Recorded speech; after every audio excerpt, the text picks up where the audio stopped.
আসসালামু আলাইকুম রহমতুল্লাহ। প্রিয় দর্শক, পবিত্র তাহাজ্জুদ নামাজ আদায় করতে না পারলে ওই রাত্রিতে যদি আপনি 3 বার এই দোয়াটি পাঠ করতে পারেন, আল্লাহ রব্বুল আলামিন 100,000 রাকাত তাহাজ্জুদ নামাজ পড়ার সওয়াব তিনি আপনার আমল নামায় দিয়ে দিবেন। সুবহানাল্লাহ। শুধু তাই নয়, সারা জীবনে আপনি যত রাকাত নামাজ মিস করেছেন সমস্ত নামাজের গুনাহ আল্লাহ তাআলা মাফ করে দিবেন। আপনি আপনার জীবনে শয়তানের ওয়াসওয়াসার মধ্যে পড়ে জিনার মতো গুনাহ করেছেন, খারাপ গুনাহের মধ্যে লিপ্ত হয়েছেন, জেনে না জেনে, বুঝে না বুঝে জুলুম অত্যাচার করেছেন, অনেক গুনাহের মধ্যেই আপনি লিপ্ত হয়েছেন। তাহাজ্জুদ নামাজের পূর্বে তাহাজ্জুদ নামাজ আদায় করতে না পারলে পবিত্র ঈশার নামাজের পরে, ঈদের নামাজের পূর্বে যদি আপনি এই আমলটি করতে পারেন, আল্লাহ রব্বুল আলামিন তিনি আপনার জিন্দেগীর সমস্ত গুনাহ মাফ করে দিবেন। জেনে না জেনে, বুঝে না বুঝে, ইচ্ছাকৃত অথবা অনিচ্ছাকৃত, জানা অজানা যত গুনাহ আপনি করেছেন সমস্ত গুনাহ আল্লাহ রব্বুল আলামিন মাফ করে দিবেন। শুধু তাই নয়, আল্লাহ রব্বুল আলামিন তিনি আপনার উপর সন্তুষ্ট হয়ে যাবেন। নবীজি সাল্লাল্লাহু আলাইহি ওয়াসাল্লাম বলেন, যে ব্যক্তির উপর আল্লাহ রব্বুল আলামিন সন্তুষ্ট হয়ে যাবেন, ওই ব্যক্তি মৃত্যুবরণ করার পরে আল্লাহ রব্বুল আলামিন ওই ব্যক্তির উপর জান্নাতকে ওয়াজিব করে দিবেন। সুবহানাল্লাহ। তাই অবশ্যই আপনারা আজকের এই ভিডিওতে বলা এই আমলটি কোনোভাবেই মিস করবেন না। যারা তাহাজ্জুদ পড়তে পারেন না, তারা এশার নামাজের পরে যদি আপনারা এই আমলটি করেন, আর শুক্রবার আসর নামাজের পরে আপনি যদি এই আমলটি করেন, 80 বছরের গুনাহ, সমস্ত গুনাহ আল্লাহ রব্বুল আলামিন মাফ করে দিবেন। প্রিয় দর্শক, আপনি যত বড় গুনাহগারই হন না কেন, কবিরা সগীরা সকল গুনাহ কিন্তু আল্লাহ তাআলা মাফ করে দিতে পারেন।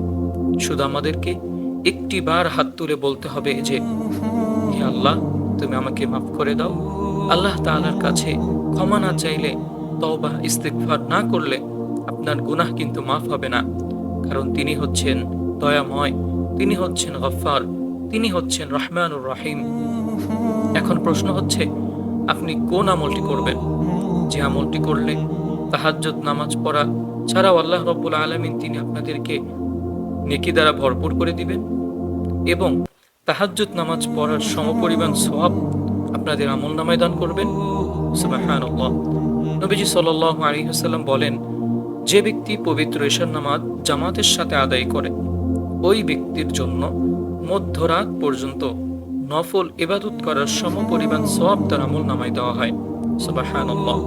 অর্থাৎ ঈশার নামাজ জামাতে পড়লেও মধ্যরাত পর্যন্ত জাগ্রত থেকে যদি আপনি নামাজ আদায় করতেন, তত পরিমাণ সওয়াব তার আমলনামায় আল্লাহ তাআলা দিয়ে দিবেন। আর যে ব্যক্তি পবিত্র ফজরের নামাজ জামাতের সাথে আদায় করলো, ওই ব্যক্তির জন্য সারা রাত ধরে নফল ইবাদত করার সওয়াব, তাহাজ্জুদ নামাজ পড়ার সওয়াব আল্লাহ তাআলা তার আমলনামার মধ্যে দিয়ে দিবেন। সুবহানাল্লাহ। আশা করি প্রিয় দর্শক বুঝতে পেরেছেন। তো সম্মানিত প্রিয় দর্শক, কোনোভাবেই আপনারা এই আমলটি মিস করবেন না। এশারের নামাজ কখনোই মিস করবেন না এবং পবিত্র ফজরের নামাজ কখনোই মিস করবেন না। এবং পবিত্র এশার নামাজের পর এবং ফজরের নামাজের পর এই দোয়াটি মাত্র 3 বার পড়বেন। 3 বার পড়তে দেরি আল্লাহ রব্বুল আলামিন তিনি আপনার উপর সন্তুষ্ট হয়ে যাবেন। সুবহানাল্লাহ। আর সেই দোয়াটি হলো, রাদিতু বিল্লাহি রাব্বাও ওয়া বিল ইসলামি দীনাও ওয়া বিমুহাম্মাদিন নাবিয়্যা ওয়া রাসূলা সাল্লাল্লাহু আলাইহি ওয়াসাল্লাম। দোয়াটি আমি আবারও বলছি, রাদিতু বিল্লাহি রাব্বাও ওয়া বিল ইসলামি দীনাও ওয়া বিমুহাম্মাদিন নাবিয়্যা ওয়া রাসূলা সাল্লাল্লাহু আলাইহি ওয়াসাল্লাম। এই দোয়াটি 3 বার পড়বেন। এই দোয়াটি নিয়ে এবং এই দোয়াটির ফজিলত সম্পর্কে আমি আমার অনেক ভিডিওতে আগে বলেছি এবং যেভাবে নিয়ম বলে দিয়েছি আপনারা এটি 3 বার পড়বেন। আর আরেকটি দোয়া পড়বেন, সেটি হলো, আল্লাহুম্মা আজিরনি মিনান নার, আল্লাহুম্মা আজিরনি মিনান নার। এই ছোট্ট দোয়াটি 7 বার পড়বেন। তারপরে দরুদ শরীফ পড়বেন। দরুদ শরীফ নবীজির উপর আপনি পড়বেন। আপনি পড়তে পারেন দরুদ ইব্রাহিম, সবচেয়ে শ্রেষ্ঠ দরুদ। আল্লাহুম্মা সাল্লি আলা মুহাম্মদ ওয়া আলা আলি মুহাম্মদ কামা সাল্লাইতা আলা ইব্রাহিম وعلى آل إبراهيم إنك حميد مجيد اللهم بارك على محمد وعلى آل محمد كما باركت على إبراهيم وعلى آل إبراهيم إنك حميد مجيد প্রিয় দর্শক, মনে রাখতে হবে কোনোভাবেই পবিত্র ফজরের নামাজের পরে দরুদ শরীফ পড়া মিস দেওয়া যাবে না। যে ব্যক্তি পড়বে দরুদ শরীফ, কিয়ামতের ময়দানে আল্লাহ রাব্বুল আলামিন ওই ব্যক্তির জন্য জাহান্নামের আগুনকে হারাম করে দিবেন। সুবহানাল্লাহ। নবী মূসা আলাইহিস সালাতু ওয়াস সালাম, ওনার জামানায় একজন মানুষ মৃত্যুবরণ করলেন। মৃত্যুবরণ করার পরে ওই সমাজের লোকজন ওই মানুষটাকে কি করলেন জানেন? আবর্জনার মধ্যে, ময়লার মধ্যে ওনাকে ফেলে দিয়ে এসেছেন। তখন আল্লাহ রাব্বুল আলামিন আদেশ করলেন, হে মূসা, অমুক জায়গার মধ্যে যাও, আমার একজন বান্দাকে ওই সমাজের লোকজন তাকে ময়লার মধ্যে, আবর্জনার মধ্যে ফেলে দিয়েছে। তুমি তাকে উঠিয়ে সুন্দর করে গোসল দাও, জানাজা দাও, তারপরে তোমরা তাকে দাফন কাফনের ব্যবস্থা করে দাও। নবী মূসা আলাইহিস সালাম বললেন, তখন সমাজের মানুষজন বলতে লাগলো যে, মূসা, এই মানুষটা সমাজের মধ্যে অনেক নিকৃষ্ট কাজ করেছে, অনেক খারাপ কাজ করেছে, তুমি কেন তাকে কবর দিলে, জানাজা পড়লে? তখন মূসা আলাইহিস সালাম তিনি চলে আসলেন, তবে আল্লাহ তাআলার কাছে তিনি প্রকাশ করলেন ওহীর মাধ্যমে, আল্লাহ তাআলা, আপনি কেন ওই ব্যক্তিকে মাফ করে দিয়েছেন? তার মতো নিকৃষ্ট খারাপ মানুষ তো এই পৃথিবীর মধ্যে আর কেউ ছিল না, কেন আপনি তাকে মাফ করে দিয়েছেন? তখন আল্লাহ তাআলা বলেছেন, ওই ব্যক্তি যখন দুনিয়ার মধ্যে তাওরাত কিতাব পড়তেছিল, তখন আমার বন্ধু মুহাম্মদ সাল্লাল্লাহু আলাইহি ওয়াসাল্লাম এই নাম আসার পরে ওই ব্যক্তি পড়েছেন, এবং এর জন্য আমি আল্লাহ তাআলা তাকে, আমার বান্দাকে মাফ করে দিয়েছি। সুবহানাল্লাহ। সম্মানিত প্রিয় দর্শক, দেখুন দরুদের যে কি পাওয়ার, অর্থাৎ নবীজি সাল্লাল্লাহু আলাইহি ওয়াসাল্লামের নাম মুহাব্বতের সহিত পড়েছে, এজন্য আল্লাহ তাআলা তাকে মাফ করে দিয়েছেন। তাই প্রিয় দর্শক, অবশ্যই আপনারা এই দরুদ শরীফটা মিস করবেন না। যখন কিয়ামত হবে, হয়ে যাবে এই দুনিয়া স্থায়ী নয়। এই দুনিয়ার মধ্যে আমরা আজকে আছি, কালকে থাকবো না।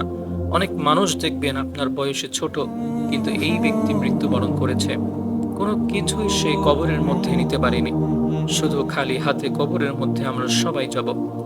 আমরা দুনিয়ার মধ্যে পড়ে আছি, শুধু দুনিয়ার জন্য দৌড়াচ্ছি। যেমন হারাম ভাবে আমরা টাকা উপার্জন করছি, এই কবরের মধ্যে আমরা কিছুই নিয়ে যেতে পারবো না। এজন্য সময় থাকতে সওয়াব অর্জন করুন, আমল করুন। তো যেটা বলছিলাম দরুদ শরীফ নিয়ে, কাল কিয়ামতের ময়দানে হযরত আদম আলাইহিস সালাম তিনি আরশের নিচে বসে থাকবেন। তিনি বসে বসে দেখবেন উম্মতি মুহাম্মাদের মধ্যে কারা কারা জান্নাতের মধ্যে যাচ্ছে আর কারা কারা জাহান্নামের মধ্যে যাচ্ছে। ইতিমধ্যে তিনি দেখবেন যে একজন উম্মতি মুহাম্মাদকে জাহান্নামের ফেরেশতারা টেনে টেনে জাহান্নামের মধ্যে নিয়ে যাচ্ছে। তখন আদম আলাইহিস সালাতু ওয়াস সালাম আমাদের প্রাণপ্রিয় নবীজি হযরত মুহাম্মদ সাল্লাল্লাহু আলাইহি ওয়াসাল্লামকে ডেকে ডেকে বলবেন, মুহাম্মদ মুস্তাফা, আপনার একজন উম্মতকে জাহান্নামের ফেরেশতারা টেনে টেনে জাহান্নামের মধ্যে নিয়ে যাচ্ছে। তখন নবীজি ওই ফেরেশতাদেরকে তিনি থামাবেন। ফেরেশতারা বলবে, হে আল্লাহর রাসূল সাল্লাল্লাহু আলাইহি ওয়াসাল্লাম, আমরা আল্লাহ তাআলার নির্দেশে এই লোকটাকে আমরা জাহান্নামের মধ্যে নিয়ে যাব। তখন আল্লাহ তাআলার হাবিব তিনি বাম হাত দিয়ে দাড়ি মুবারকের সাথে লাগিয়ে আল্লাহ তাআলার কাছে বলবেন, হে আল্লাহ, আপনি তো বলেছেন যে আপনি আমার উম্মতের ব্যাপারে আমাকে কোনো লজ্জিত করবেন না, কোনো শরম দিবেন না। এবার আপনি আপনার ওয়াদা পালন করেন। তখন আল্লাহ তাআলা নির্দেশ দিবেন, হে ফেরেশতারা, তোমরা আমার বন্ধুর অনুগত হয়ে যাও। তখন ওই ব্যক্তিকে কি করবেন? মিজানের পাল্লার মধ্যে নেওয়া হবে ওই ব্যক্তিকে নেওয়ার পরে দেখা হবে ওই ব্যক্তির আমলের পাল্লার ওজন কম, ওই ব্যক্তির গুনাহের পাল্লার ওজন বেশি। তখন নবীজি সাল্লাল্লাহু আলাইহি ওয়াসাল্লাম দরুদ শরীফটা তিনি তার মধ্যে দিয়ে দিবেন। এই আমলের পাল্লার মধ্যে দেওয়ার কারণে এই পাল্লার ওজনটা অনেক বেশি হয়ে যাবে। সুবহানাল্লাহ। এজন্য এই ব্যক্তির উপরে আল্লাহ রাব্বুল আলামিন তখন জান্নাতকে ওয়াজিব করে দিবেন। আল্লাহু আকবার। এজন্যই কোনোভাবেই দরুদ শরীফ মিস করা যাবে না। যে কোনো দরুদ শরীফ আপনারা পাঠ করতে পারেন প্রতিদিন 10 বার, 20 বার, 100 বার, যত বেশি পড়তে পারেন দরুদ শরীফটা আপনি আদায় করবেন। তারপরে আরেকটি আমলের কথা আপনাদেরকে বলে দিব। যে ব্যক্তি পবিত্র জুমার দিন আসর নামাজের পরে আসরের নামাজটা যে স্থানে আদায় করলো, সেই স্থানে বসে যদি 80 বার এই ছোট্ট দরুদ শরীফটি পাঠ করতে পারে, ওই ব্যক্তির উপর 80 বছরের গুনাহ আল্লাহ তাআলা মাফ করে দিবেন। 80 বছরের নফল ইবাদত করার সওয়াব আল্লাহ তাআলা সেই ব্যক্তির আমল নামায় দিয়ে দিবেন। আর সেই ছোট্ট দরুদটি হলো আল্লাহুম্মা সাল্লি আলা মুহাম্মাদিনিন নাবিয়িল উম্মি ওয়া আলা আলিহি ওয়া সাল্লিম তাসলিমা। আমি আবারও বলছি, আল্লাহুম্মা সাল্লি আলা মুহাম্মাদিনিন নাবিয়িল উম্মি ওয়া আলা আলিহি ওয়া সাল্লিম তাসলিমা। যে ব্যক্তি পবিত্র জুমার দিন আসর নামাজের পরে সেই নামাজের স্থানে বসে ৮০ বার এই ছোট্ট দরুদটি পড়বে, তার ৮০ বছরের গুনাহ আল্লাহ তাআলা মাফ করে দিবেন। সুবহানাল্লাহ। শুধু তাই নয়, ৮০ বছরের মধ্যে আপনি যেই গুনাহের কাজ করেছেন এই গুনাহ নেকি দ্বারা পরিবর্তন করে দিবেন। সম্মানিত প্রিয় দর্শক, তাই যদি আমরা গুনাহ মাফ করাতে চাই, অবশ্যই আজকের ভিডিওতে বলা এই আমলগুলো আমরা করার চেষ্টা করব ইনশাআল্লাহ। তো এই ছিল আজকের এই ভিডিওটি যদি ভালো লাগে অবশ্যই চ্যানেলটিকে সাবস্ক্রাইব করে সালমানস ক্লিপ পাশে থাকা বেল বাটনটি অল করে দিবেন এবং ভিডিওতে একটি লাইক করে দিবেন। কমেন্ট করে আমিন লিখে যাবেন এবং অন্য মুসলিম ভাই বোনদের কাছে ভিডিওটি শেয়ার করে দিবেন যেন তারাও দেখে শিখে আমলটি করতে পারে। আপনার একটি শেয়ারের মাধ্যমে, একটি কমেন্টের মাধ্যমে যদি অন্যজনের কাছে ভিডিওটি পৌঁছে যায় তাহলে তার আমল করার দ্বারা তার সওয়াবের ভাগটাও আপনার কাছে চলে আসবে। তো প্রিয় দর্শক, আজ এই পর্যন্তই। সবাই ভালো থাকুন, সুস্থ থাকুন। দেখা হবে নতুন কোনো ভিডিওতে। আসসালামু আলাইকুম ওয়া রাহমাতুল্লাহি ওয়া বারাকাতুহু।